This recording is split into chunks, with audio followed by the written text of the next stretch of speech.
the boogie to the bang bang boogie. Up jumps the boogie. Stolen Legacy, Part 2. It is absolutely necessary here in chapters 5 and 6 to mention the doctrines of the so-called Greek philosophers in order to convince my readers of their Egyptian origin, which is shown in the summaries of conclusions which follow these teachings. It is also necessary to mention them so as to serve the purpose of reference and to meet the convenience of readers. The earlier Ionian school, this group consisted of Thales, Anaximander, and Anaximenes. Thales, supposed to have lived 625-46 BC, and a native of Miletus, is credited by Aristotle with teaching that A. Water is the source of all living things. B. All things are full of God. Both history and tradition are silent as to how Thales arrived at his conclusion, except that Aristotle attempts to offer his opinion as a reason, that is that Thales must have been influenced by the consideration of the moisture of nutriment and based his conclusion on a rationalistic interpretation of the myth of the Oceanus. This, however, is regarded as mere conjecture on the part of Aristotle. Anaximander, supposed to have been born 610 BC at Miletus, is credited with the teaching that the origin of all things is the infinite, or the unlimited, or the boundless. The Hyperion is regarded as equivalent to the modern notion of space and the mythological notion of chaos. Both history and tradition are silent as to how Anaximander arrived at his conclusion, but here again we find Aristotle offering his opinion as reason that Anaximander must have supposed that change destroys matter, and that unless the substratum of change is limitless, change must at some times cease. This opinion is, of course, mere conjecture on the part of Aristotle. Anaximenes, also a native of Miletus and supposed to have died in 528 BC, is credited with the teachings that all things originated from air. Both history and tradition are silent as to how Anaximenes arrived at his conclusion, and all attempts to furnish a reason are regarded as mere conjecture. 2. Pythagoras, born in the Asian island of Samos, supposedly in 530 BC, the following doctrines have been attributed to Pythagoras: transmigration, the immortality of the soul, and salvation. This salvation is based upon certain beliefs concerning the soul. True life is not to be found here on earth, and what men call life is really death, and the body is the tomb of the soul.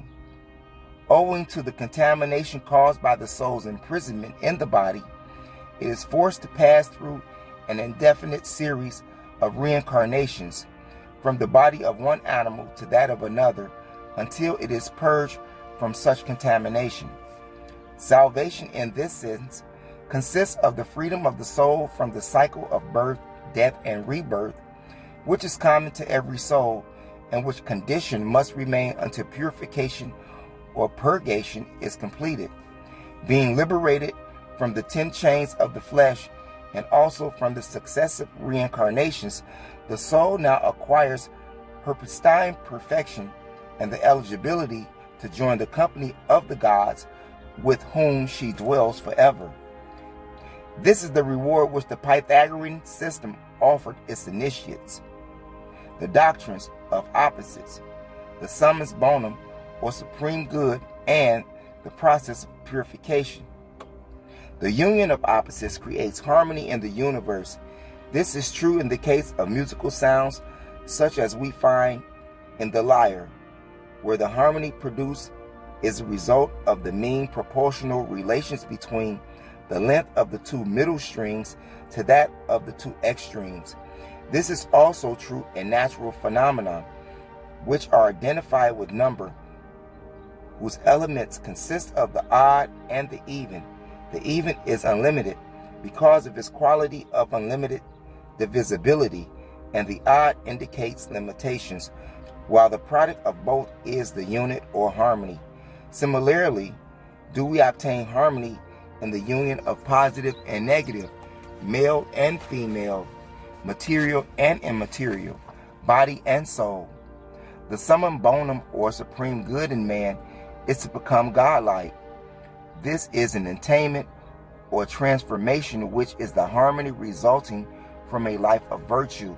It consists in a harmonious relationship between the faculties of man, by means of which his lower nature becomes subordinated to his higher nature.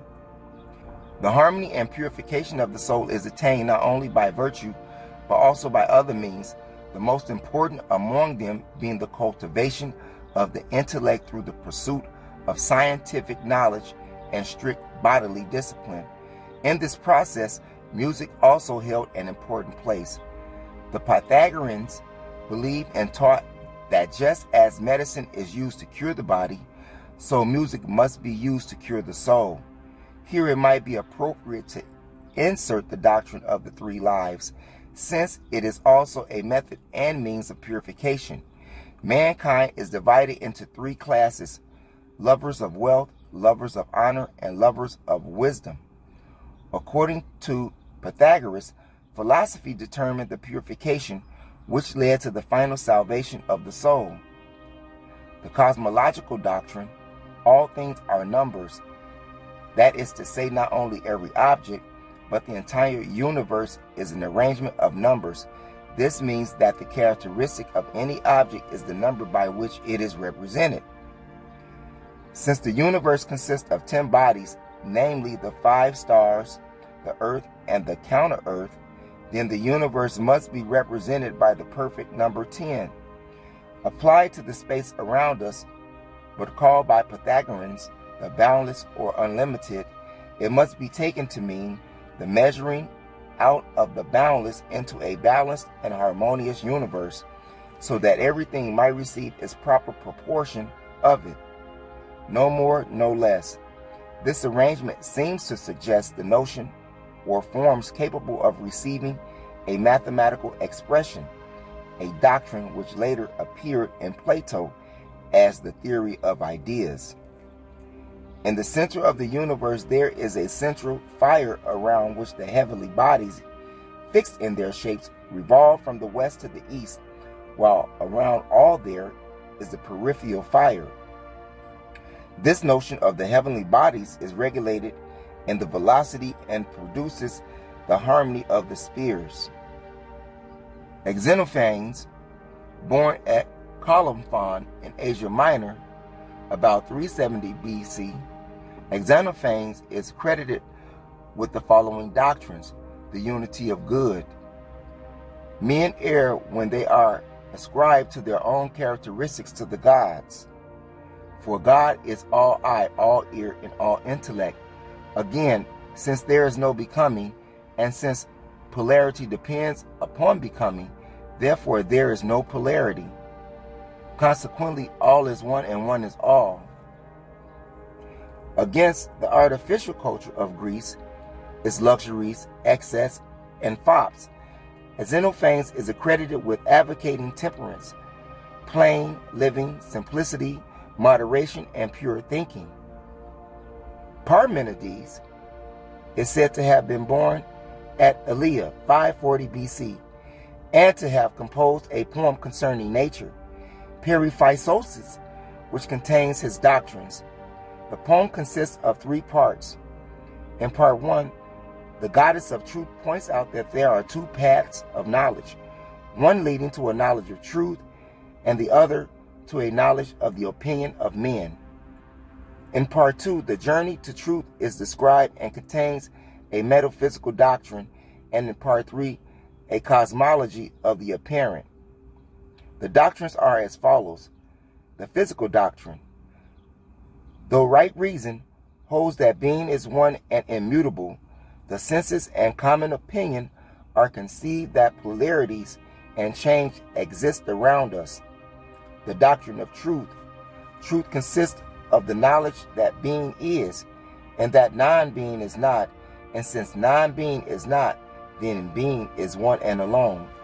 Consequently, being is unproduced and unchangeable. It is impossible for being to produce being, for under such circumstances, being must exist before it begins to exist. The doctrine of cosmology of the apparent, here Parmenides, simply repeats the Pythagorean doctrine of opposites. All things are composed of light and warmth, and of darkness or cold. And according to Aristotle, the former of these opposites corresponds to being, while the latter to not being. These opposites are equivalent to the male and female principles in the cosmos. The doctrine of the anthropology of the apparent, the life of the soul, perception and reflection, depends upon the blending of opposites, of the light warmth and the dark cold principles, each of which stands in a physical relation to a corresponding principle in the cosmos. Zeno, supposed to be born 490 BC at Elea, was a pupil of Parmenides according to Plato. His doctrines were intended to be a contradiction, motion, and polarity and space. Arguments against motion. A body, in order to move from one point to another, must move through an infinite number of spaces, since magnitude is divisible and infinitum. A body which is in one place at rest, an arrow in its flight, is at each successive moment in one place, therefore it is at rest. The race between Achilles and the tortoise is intended to contradict the concept of motion. In such a race, Achilles can never overtake the tortoise, because he must first reach the point at which the tortoise started. But in the meantime, the tortoise will have gained more ground. Since Achilles must always reach first the position previously occupied by the tortoise must always keep ahead at every point. Arguments against polarity in space. If a measure of corn produces a sound, then each grain ought to produce a sound. If being exists in space, then space itself must exist in space, and the process will have to go on and ad infinitum. If magnitude exists, it must be infinitely great and infinitely small at one and the same time, since it has infinitude of parts which are indivisible. Therefore, the idea of the manifold is contradictory. The latter Ionian school, Heraclitus, Anaxagoras, Democritus.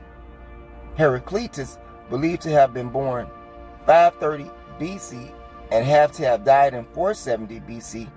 Heraclitus, a native of Ephesus in Asia Minor, has been credited with the following doctrine: the doctrine of universal flux. There is no static being and no unchanging element. Change is Lord of the universe. The underlying element of the universe is fire, and all things are changed for fire, and fire for all things. The change is not at random, but uniform, orderly, and cyclic. Thus the heavenly fires are transmuted successfully into vapor, water, and earth, only to go through a similar process as they ascend again into fire. It contains the element both of the old and new at any given moment in the process. Consequently, where night ends, their day begins; where summer begins, their spring ends; and where mortal life ends, their spiritual life begins. It also consists in the generation which results from the union of opposites. Hence, we observe that the union of male and female produces organic life, and that sharp and flat notes produce harmony. The theory of knowledge. Sense knowledge, or knowledge derived from the senses, is illusion.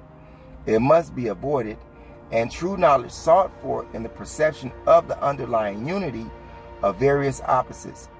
This is possible for a man who is part of all-comprehending fire which underlies the universe. But in the doctrine of the upward, and downward paths, true knowledge comes from the upward path, which leads to the eternal fire, whereas folly and death are the result of following the downward path. The doctrines of Logos. That the hidden harmony of nature ever reproduces concord from oppositions, that the divine law or universal reason rules all things, and that the primitive essence recomposes itself anew in all things according to fixed laws, and is again restored by them. Anaxagoras, a native of Klasmomenae in Ionia, is supposed to have been born in 500 BC. Like all other philosophers, nothing is known about his early life and education. He comes into history through a visit to Athens, where he met and made the friendships of Pericles, and where he was charged with impiety. He, however, escaped from prison and fled back to his home in Ionia, where he died in 430 BC. His doctrines include the following: Nous, mind alone itself moved, and is the cause of motion in everything in the universe, and has supreme power over all things. Sensation is produced by the stimulation of opposites. We experience the sensation of cold because of the heat in us, and we experience the sweet taste because of the sour in us. These doctrines must be treated elsewhere as regards their source and authorship. The life and the teachings of Democritus. His life, born 420 through 316 BC, is said to have been the son of Hegistratus, and also a native from Abdera, a city at Miletus, an island in the Aegean. Both Aristotle and Theophrastus have regarded Leucippus as founder of atomism. In spite of the fact that his existence is doubted, like all other Greek philosophers, nothing seems to be known about his early life and training. However, he enters history as a magician and sorcerer. The names of Democritus have been associated with the following doctrines, summarized as atomism, and his explanation of the nature of atoms and their behavior in relationship to the phenomenon, creation, life and death, sensation and knowledge. The description of atom. The word stuff. The atom is explained as a colorless, transparent, and homogeneous powder consisting of an infinite number of particles. Their qualities. The atom is described as full or solid, invisible, indestructible, uncreated, and capable self-motion. The atoms differ in shape, order, position, quantity, and weight. The identity of the atom with reality. Every atom is equivalent to that which is, and the void is equivalent to that which is not. Reality is the movement of that which is within that which is not. The atom in creation, owing to the difference in size, weight, and mobility, and in particular to necessity, there is a resonant motion by means of which the atoms combine themselves for the formation of the organic and inorganic worlds. The atoms in the phenomenon of life and death, what we commonly call life and death, are due to a change in the arrangement of the atoms. When they are arranged in a certain way, life emerges, but when the arrangement is changed to another way, then death is the result. In death, the personality disappears. The senses also disappear, but the atoms live on forever. The heavier atoms descend to the earth, but the soul remains. Atoms, which are composed of fire, ascend to the celestial regions whence they came. The atom in sensation and knowledge. The mind or soul is composed of fire atoms, which are the finest, the smoothest, and most mobile. These fire atoms are distributed throughout the whole universe and in all animate things, and especially in the human body, where there are found the largest numbers. External objects constantly give off emanations or minute images of themselves. These in turn impress themselves upon our senses, which set in motion our soul atoms, and thereby create sensation and knowledge. The early Ionic philosophers have been given the credit of teaching the following doctrines: Thales, that all things originated from water; Anaximander, that all things originated from primitive matter, the boundless; and Anaximenes, that all things get their life from air. But these ideas were not new at the time when these men are supposed to have lived. Between the 6th and 5th centuries BC, the creation story found in the book of Genesis speaks of the elements of water, air, and earth as the cosmic ingredients of the chaos out of which creation gradually developed.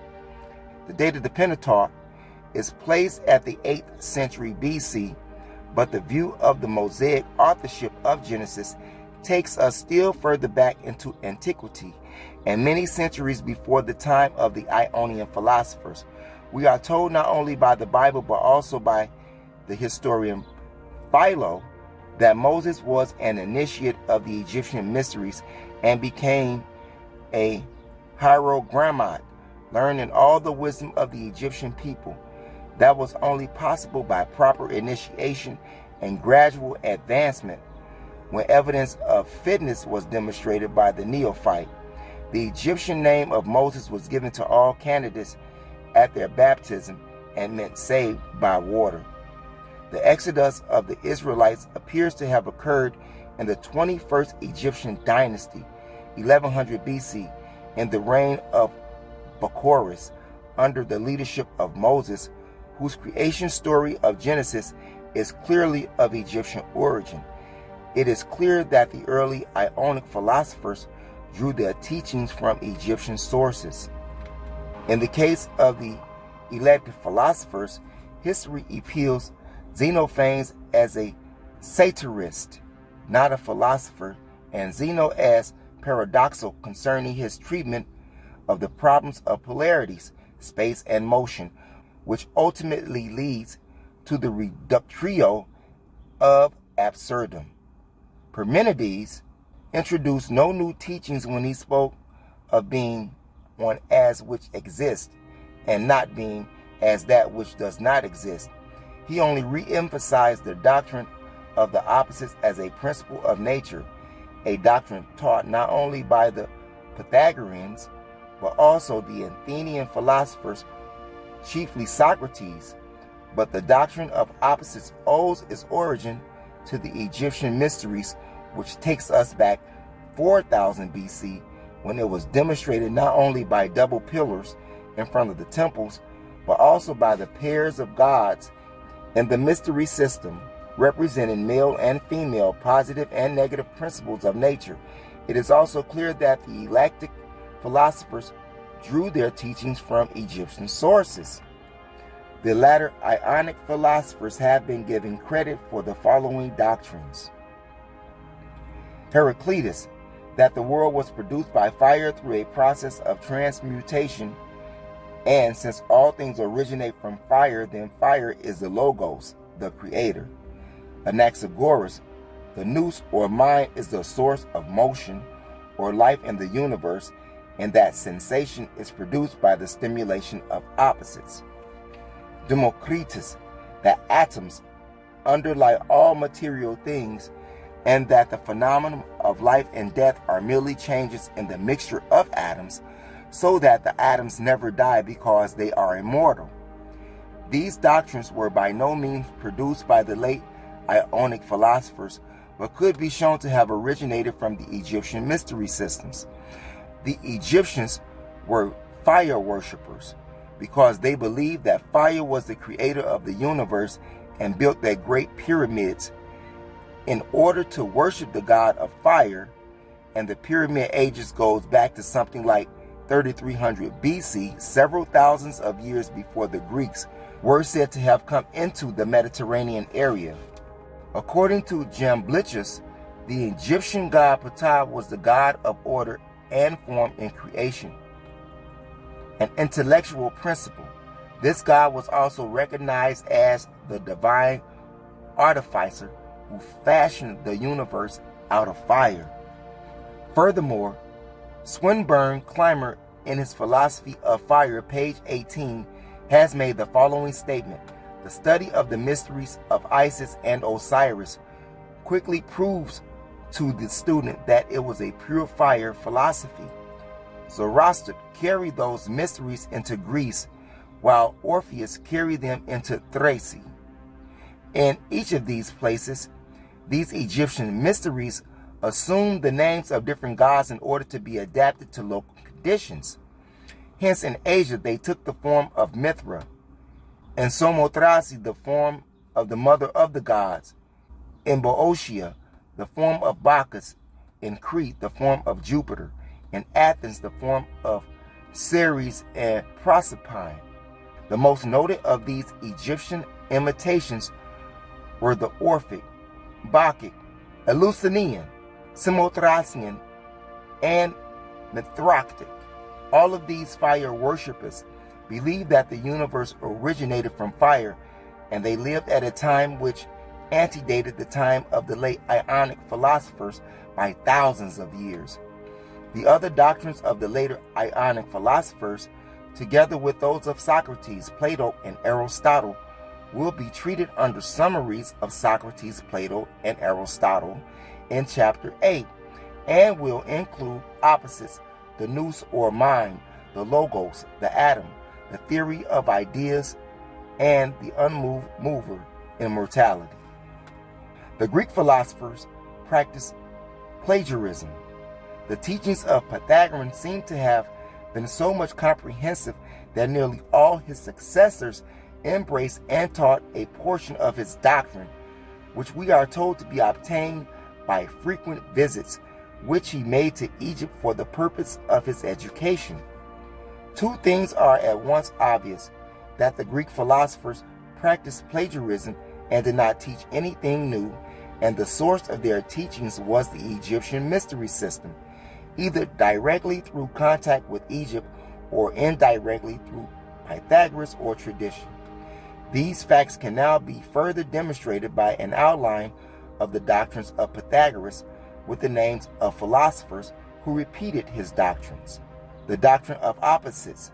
The unit of numbers is composed by both odd and even elements, of the infinite and infinite, and of those positive and negative.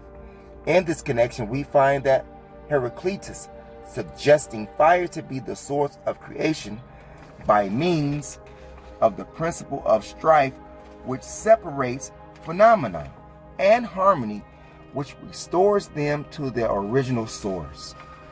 Plato, attempting to explain nature, used the theory of ideas, which he based upon the principle of opposites. Consequently, the idea is true reality, being hence the concept is real, but the thing which is known by the concept is unreal. The noumen is real and perfect, but the phenomenon is unreal and imperfect. Aristotle is attempting to establish the existence of God, describes the divine attributes in terms of opposites. God is the first mover that is unmoved. Hence we have a combination of motion and rest as the attributes of deity and nature. The doctrine of harmony as a union of opposites, after being expounded by Pythagoras, appears also in the systems of Heraclitus, who explains the phenomena of nature as passing successively through their opposites.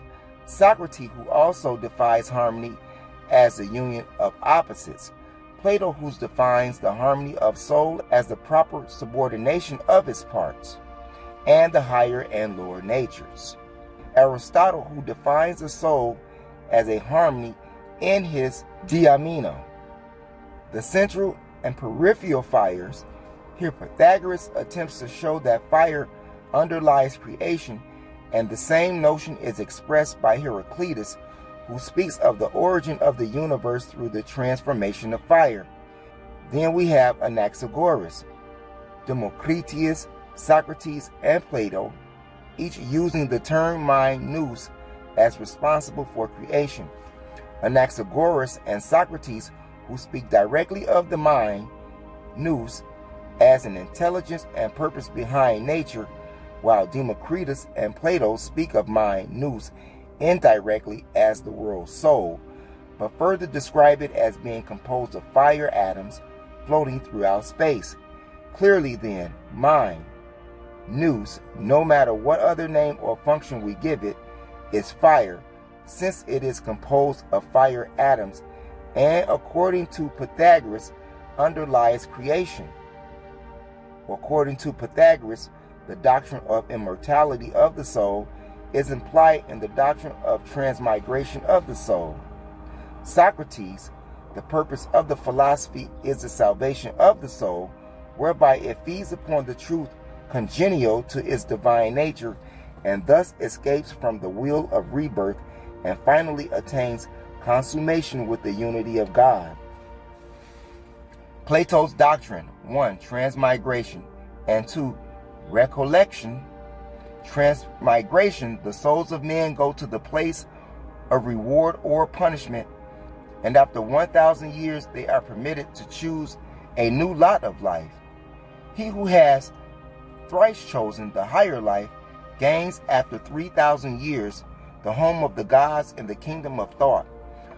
Others wander about for thousands of years in various bodies, and many are destined to pursue their earthly life in lower animal forms. It is necessary to point out that in the doctrine of transmigration, Plato describes the judgment scene in the Egyptian Book of the Dead. 2. Recollection. Although the sense perceived world cannot lead us to a knowledge of ideas, yet it reminds us of the ideas which we saw in a previous existence. Summum bonum. According to Pythagoras, the supreme good in man is to become godlike. The transformation is to be accomplished by virtue, which is a union of opposites in man's faculties. The subordination of man's lower nature to his higher nature. But the precise purpose of the Egyptian mysteries was to make a man godlike in the purification agencies of education and virtue. Consequently, it is clear that Pythagoras obtained this doctrine directly from the Egyptian mysteries.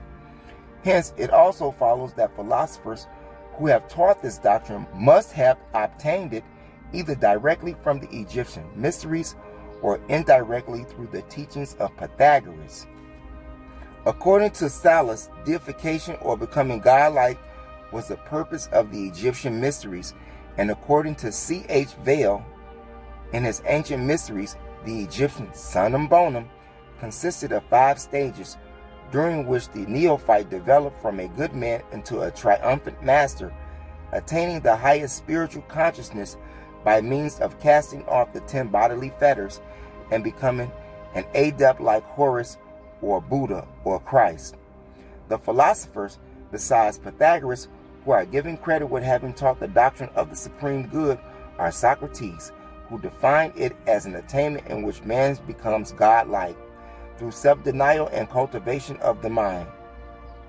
Aristotle, who defined it as happiness which is based upon reason and which includes all the gifts of fortune. It should be noted, however, that Aristotle's definition of the supreme good marks the first departure from the concept of the summum bonum of the Egyptian mysteries, and the same thing is true of the hedonists, who defined it as pleasure. The conception of the supreme good is Egyptian, from which source Pythagoras and other philosophers obtained the doctrine. Summary of conclusions concerning Democritus.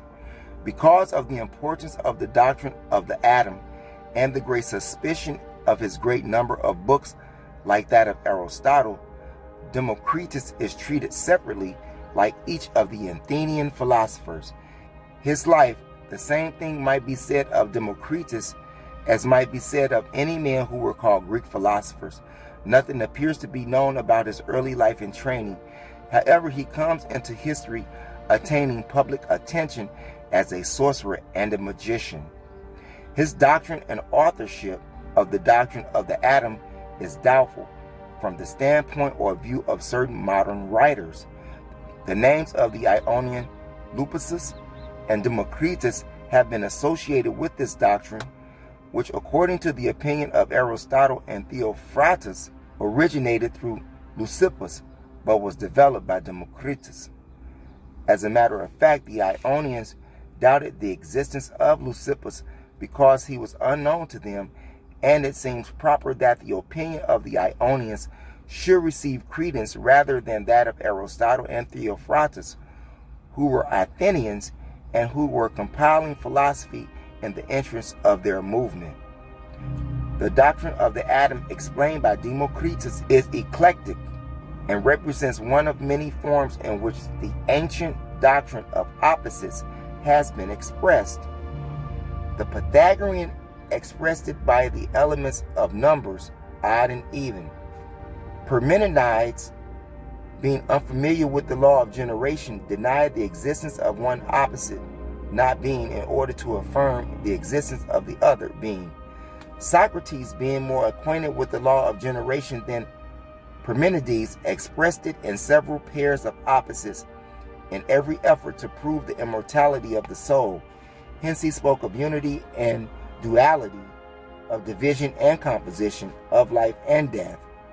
In like manner, Democritus expressed the doctrine of opposites when he described the reality by the life of the atom.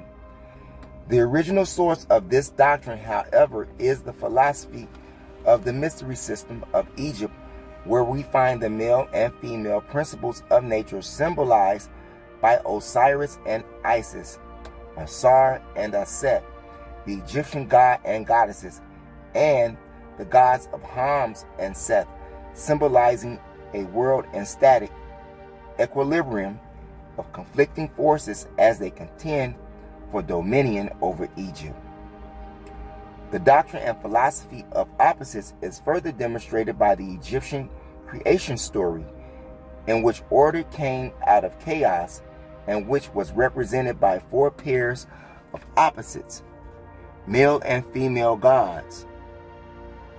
Clearly, the doctrine of opposites was a basic philosophy of the Egyptians, being connected with not only the gods of their mystery dramas, but with the cosmology, and since their connection makes the doctrine of the earliest in the development of the Egyptian thought, it antedates the reign of Menes and means that the Egyptians were familiar with it before 3000 BC.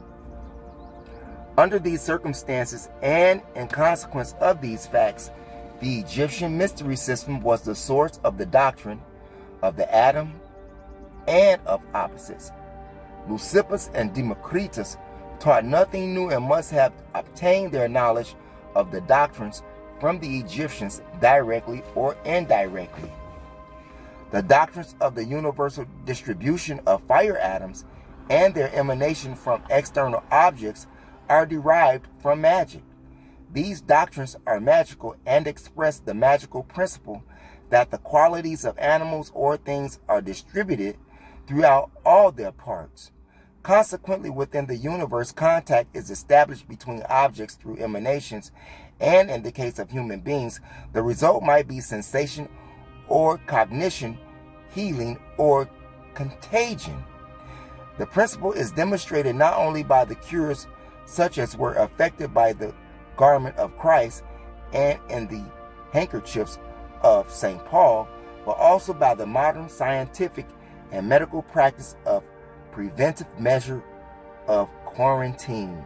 It must be remembered that magic was part of the education of the Egyptian priests, for all the religious rites and ceremonies of the Egyptians were magical, and the priests were the custodians of the knowledge. A fourth point is the fact that the history and compilation of Greek philosophy by Aristotle and his followers, there are only two men whose names are associated with the authorship of an extraordinary number of scientific books. The names of these men are Democritus himself and Aristotle. A fifth point which deserves important mention is the fact that in the history and compilation of Greek philosophy by Aristotle and his followers, it has been discovered that wherever there has been the possession of a large collection of scientific books, there has also been direct or indirect association with Alexander the Great. The association between Democritus and Alexander the Great is seen through the Democritan circle, a succession of teachers and students from a common original teacher. Democritus, 420 through 316 BC, is said to have taught Metrodorus of Chios, and in turn is said to have taught Anaxarchus, who is said to have flourished at the time of the 110th Olympiad, 340 through 337 BC, and to have accompanied Alexander the Great on his campaign against Egypt in 333 BC. Here it is easy to see that the tie between Democritus and Anaxarchus and these men were all Ionians and members of the same school, and were alive at the same time of Alexander's conquest of Egypt. On the other hand, Aristotle's contact with Alexander the Great is well known, since he was the tutor of the young prince at the Macedonian palace. Rogers' Student's History of Philosophy, page 104. Circumstantial evidence points to the fact that the books of Democritus were not written by him, nor did they contain his teachings. This is so for the following reasons. Leucippus, who the Ionians did not know and whose existence has been questioned, has been given credit by Aristotle for the origin of the doctrine of the atom. Apart from what was written on the atom, the name of Democritus, associated with a large list of books dealing with over 60 different subjects and covering all branches of science known to the ancient world. In addition to his vast field of knowledge, this list also contains books on military science, law, and magic. Clearly, the accumulation of such a vast range of knowledge by a single individual, written in a single lifetime, is impossible, both physically and mentally. The method among the ancients of imparting knowledge was by gradual stages, followed by evidence and proficiency, which in turn was also followed by initiations, marked by every step in the progress of the neophyte. The process of training was slow, and no neophyte could accomplish such knowledge in his lifetime as took the Egyptians over 5,000 years to accumulate.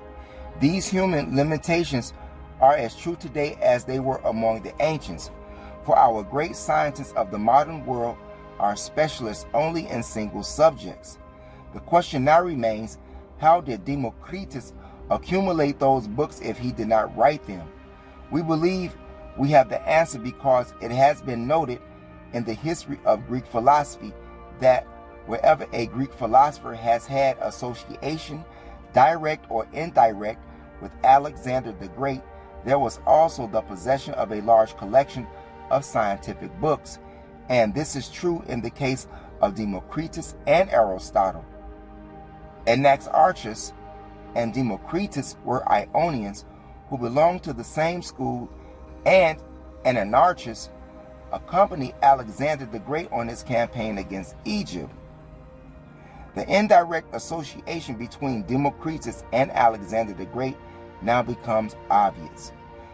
It follows that since Alexander's conquest of Egypt had brought the Greek their long hoped for opportunity access to the Egyptian library and museum, we would naturally expect Alexander and his friends with the invading armies to have helped themselves with the Egyptian books. We also expect Anaxarchus, upon his return to Ionia, to have sold at least a portion of his loot to Democritus, nor do we expect Aristotle and Theophrastus to relate these facts to us. Nor do we expect Aristotle and Theophrastus to relate these facts to us, since under the rules of the mysteries, knowledge, spoken or written, could be diffused only by brethren among brethren. This, we believe, is the way Democritus came to possess such a large number of scientific books. Again, it must be stated that Democritus taught nothing new, but simply what he had learned from the Egyptians directly or indirectly.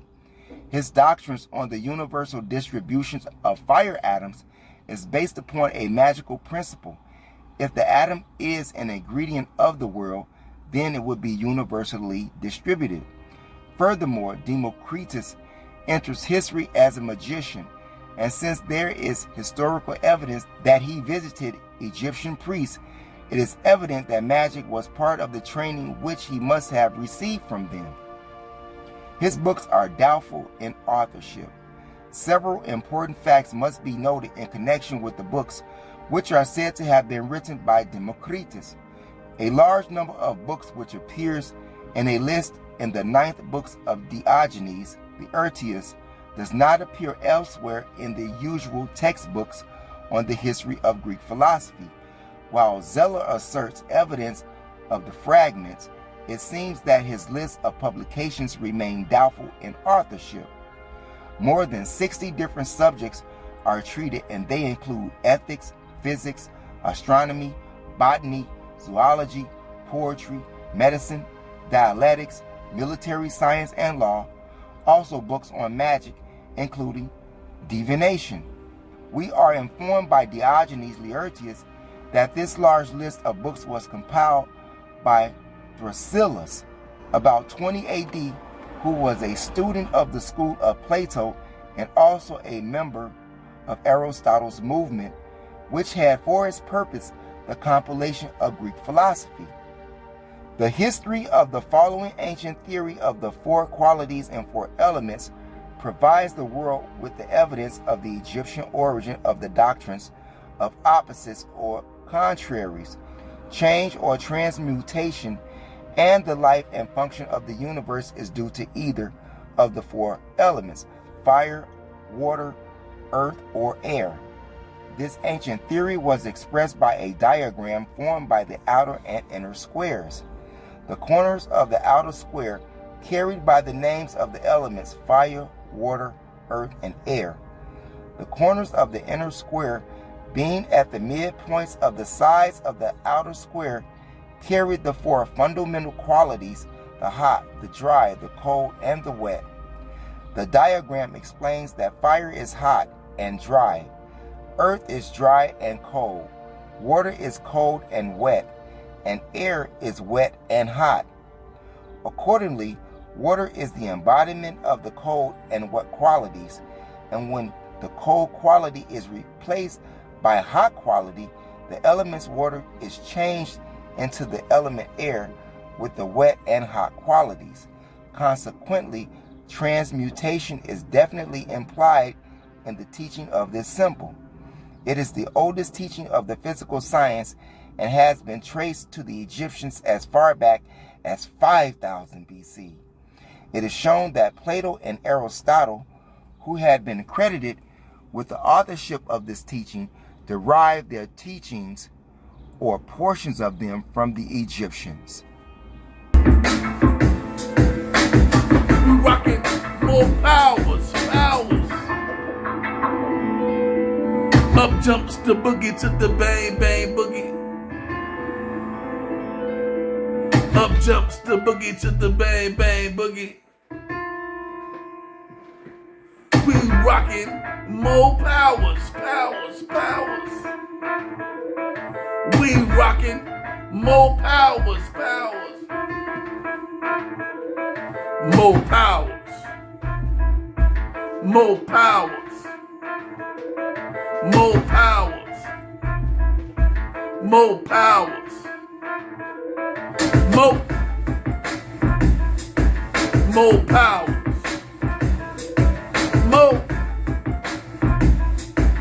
More powers. Up jumps the boogie to the bang bang boogie. I cut off your head, nigga. One time for your mind, this is what I said, nigga.